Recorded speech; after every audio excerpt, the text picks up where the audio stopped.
Ема.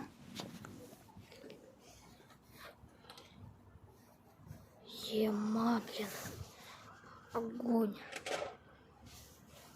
Я сейчас просто за хлебом там шел. Вот за хлебом иду. Вижу, там что-то в мусорке горит.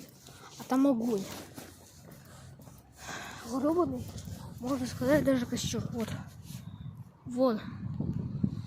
Просто в мусорке горят. Я не знаю, что это происходит. А лучше и не знать.